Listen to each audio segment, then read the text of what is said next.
दोस्तों, हेरा फेरी फिल्म में परेश रावल साहब का कैरेक्टर अक्षय कुमार को रोते हुए कहता है कि मैं तो तेरे को बहुत बुरा आदमी समझा था, पर तू तो देव मानुष निकला रे बाबा।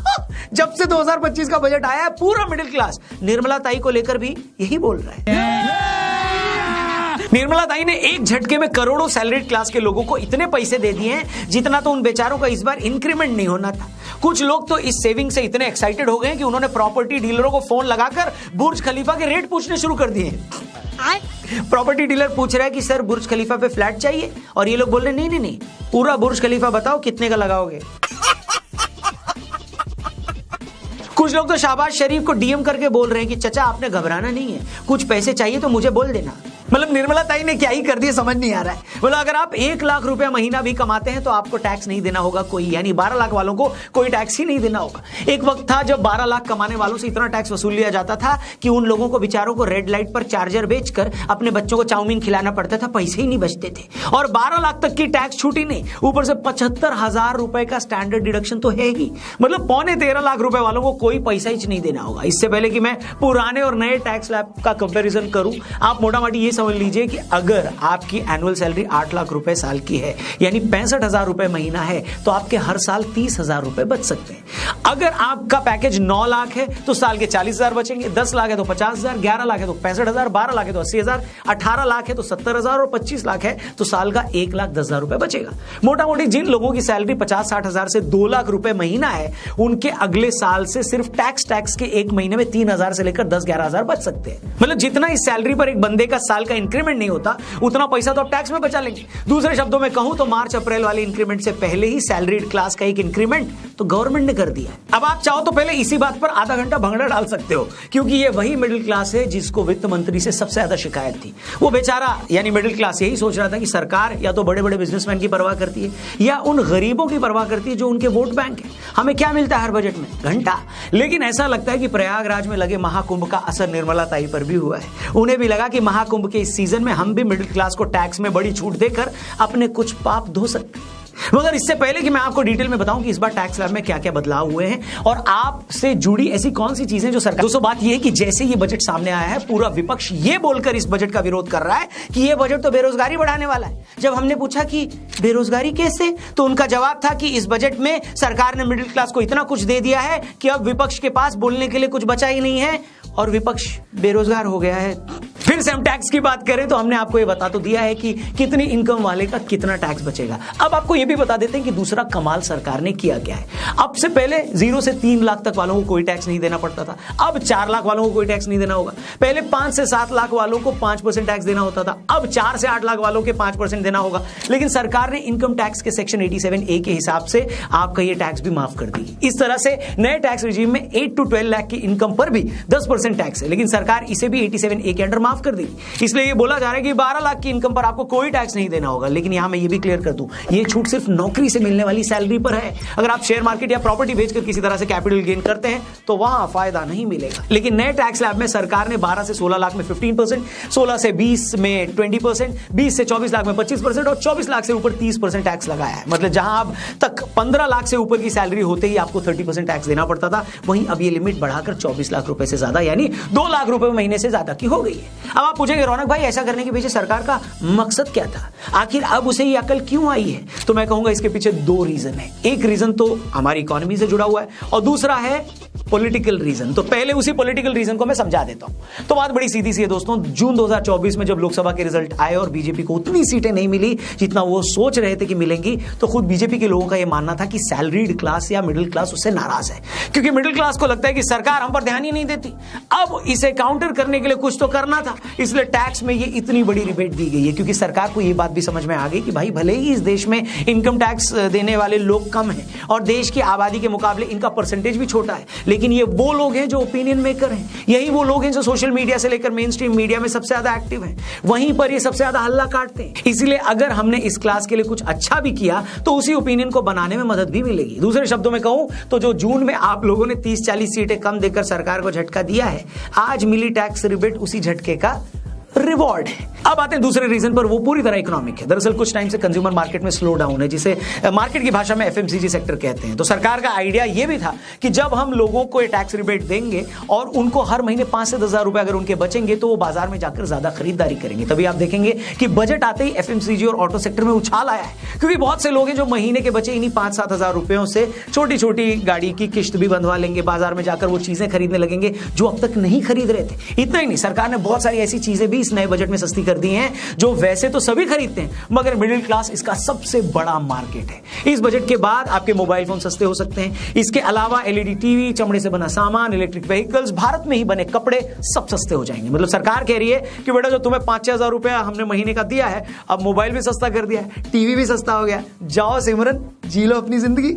मिडिल क्लास आदमी के अलावा सरकार ने बुजुर्गों, किसानों, महिलाओं और यंग लोगों के लिए भी कई बड़े ऐलान कर दिए। हम ज्यादा डिटेल में नहीं जाएंगे, लेकिन मोटी मोटी बातें आप समझ लीजिए। अब होता यह था कि बुजुर्गों को अगर कोई इंटरेस्ट से इनकम होती थी तो सरकार उस पर 50,000 की छूट टीडीएस पर देती थी। अब ये लिमिट बढ़ाकर 1 लाख कर दी है। जो लोग टैक्स फाइल करना भूल जाते थे वो पिछले 4 सालों का आईटी रिटर्न एक साथ फाइल कर सकते हैं। सबसे बड़ी बात, सरकार ने बहुत सारी कैंसर की दवाइयां सस्ती कर दी। अगले 3 साल में भारत के सभी जिलों में कैंसर के डे केयर सेंटर बनाए जाएंगे। इस साल बिहार में इलेक्शन है तो सरकार ने बिहार को इतना कुछ दे दिया है कि शहबाज शरीफ भी प्रेस कॉन्फ्रेंस करके बोल रहे हैं कि पाकिस्तान भी बिहार में ही आता है और उसका असली नाम पश्चिमी बिहार है।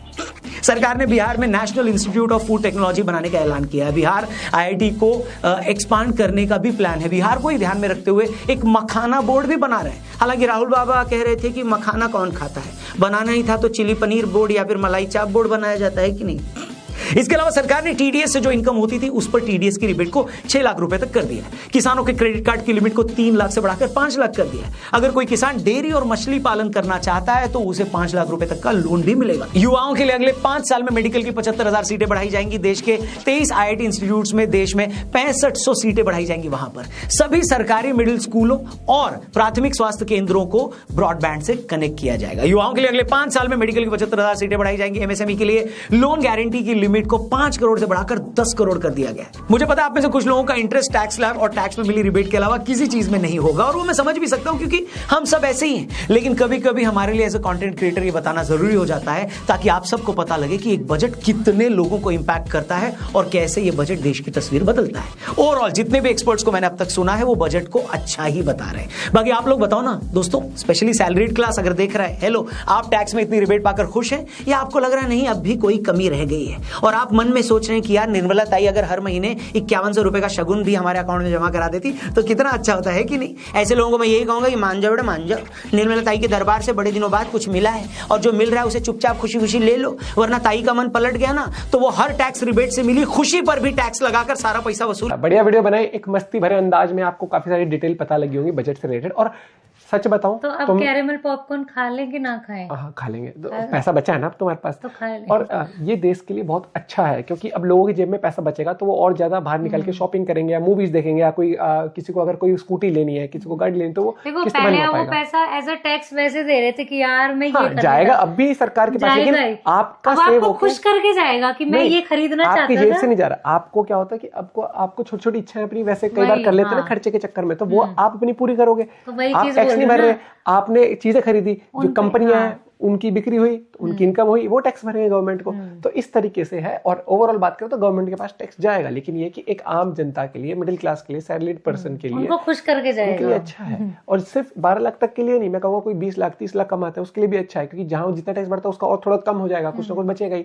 और जितनी ज्यादा तनख्वाह सैलरीड क्लास के लिए देखा जाए तो बहुत बड़ी खुशखबरी है कि भाई 12 लाख रुपए तक जो है वो कोई टैक्स जो है वो नहीं देना पड़ेगा। और मुझे तो वो मीम याद आ रहा है, पैसा ही पैसा।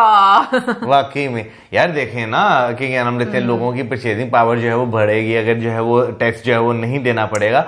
और अगर देखा जाए तो भाई 12 लाख रुपया साल की जो है ना वो के हैंडसम अमाउंट है, क्योंकि मैं देखो 12 लाख को कन्वर्ट करके तो लगभग जो है पाकिस्तानी 39 लाख रुपीस बनते साल के। मौजम पहले भी जो 36 लाख कह रहा था ना, और मैं कह रही हूँ कि वहां पे 12 लाख की बात कर रहे हैं। अरे वो मैं पूरे 3 रुपए के 1 रुपया इज इक्वल टू 3 के हिसाब से लगा था। अब मैंने पूरा जो है ना वो एक्सचेंज रेट लगाया है। लेकिन अच्छी बात है, मुझे ऐसा लगता है कि मिडिल क्लास फैमिली जो है वो फैमिली से नहीं, मिडिल क्लास जो है वो सबसे ज्यादा आप कह लो कि मुझे लगता है पिस्ती है, और इसमें कोई शक नहीं है क्योंकि उनको ऑलमोस्ट हर चीज पर टैक्स पे कर। सैलरी वालों बिल्कुल जी, सरकार की तरफ से ये बड़ी ऑफर है और जो मिडिल क्लास लोग हैं उनके लिए ये बड़ी फैसिलिटी है। चले ठीक हो गया, उन बेचारों के लिए भी कोई सुख का सांस लेने का एक मौका उनको मिलेगा, क्योंकि अगर देखा जाए तो ये बात तो सही है, सरकार जो है हमेशा से या तो बहुत ज्यादा गरीब लोग जो हैं उनके बारे में सोचती है, कोशिश करती है कि उनको ऐसी योजना दी जाए जिनसे उनके घर के हालात जो है वो बेटर हो सकें, या बहुत अमीर तरीन जो लोग हैं उनको बिजनेस के लिए सहूलियात दी जाती है ताकि वो बिजनेस इन्वेस्टर जो हैं वो बिजनेस में जो भी इन्वेस्ट करें उसमें सहूलियात होंगी तो वो देश को फायदा पहुंचेगा। इन चीजों को लेकर सरकार ने उठाया है एक नया कदम, और जो पिछली सरकार थी और जैसे पहले होता था लोगों के साथ के बेचारे जो मिडिल क्लास लोग थे ये तो हमेशा से यही सोचते थे कि यार महीने का अगर बिजली का बिल भी देना है तो 100 दफा लॉटरी लग गई है मिडिल क्लास वालों के लिए तो। और सभी बहुत सारी ऐसी वीडियोस आ रही हैं जिसपे बहुत से लोग इस चीज की तारीफ कर रहे हैं। 1 लाख रुपया सैलरी वाला भी टैक्स माफ, यानी बहुत बड़ी बात है, बहुत ही मतलब पूरे लाख रुपए उसके पास ही आने सेव हो रहे हैं। मुझे जो इसकी वजह लग रही है उसकी वजह ये लग रही है कि अब शायद क्या कहते हैं अपना लोगों की परचेजिंग पावर और लोगों की जो पर कैपिटा जीडीपी भी बढ़ रही है, यानी कि एक शख्स पहले 10 साल पहले 15 साल पहले कितना कमाता था अब उससे ज्यादा कमा रहा है और बहुत सारे रिसोर्सेज बन रहे हैं, इस वजह से शायद टैक्स माफ किया गया। और दूसरी चीज ये है कि एक चीज थी मुल्क की ग्रोथ करना और ज्यादा से ज्यादा मतलब यूं समझ लो कि टैक्स कलेक्ट करना, तो अब शायद एक यूं समझ लो कि बहुत अच्छे तरीके से मुल्क एक ग्रोथ की तरफ चल पड़ा है। लेकिन देखा जाए ना तो अभी आप एक 2024 के एंड पर आ जाए ना तो भाई ऐसे ऐसे एक टैक्स लगे हुए थे ना कि मिडिल क्लास लोगों पर पे कि आप इमेजिन नहीं कर सकते। और निर्मला ताई को भाई इसके मीम्स मैंने इतने देखे हैं बने हुए कि एक मीम्स की एक भूचाल आ गई थी और लोग ये सोच रहे थे कि एक ताई ने मीम्स पर भी एक टैक्स लगा देना है, जिसने इनका मीम्स बनाना उसको भी एक टैक्स देना पड़ेगा। हाँ, ताकि एक पॉपकॉर्न पर भी भाई एक टैक्स लगा हुआ था, मतलब कि जो एक ज्यादा कंपनी वाले हैं मतलब कि ज्यादा हैवी टैक्स थे। लेकिन उसके बावजूद भी भाई एक आज एक गेम चेंजर हो गया है कि काफी टैक्स उन्होंने भाई एक मतलब कि जिसने 12 लाख कमाना भाई उसको टैक्स ही नहीं देना पड़ेगा, ये एक बहुत बड़ी बात है और एक ऐसे गेम चेंजर है। आप समझ ले, अब पता चल ही गया था यार एक के इलेक्शन की एक जो थोड़ी सीटें आई है ना वो यही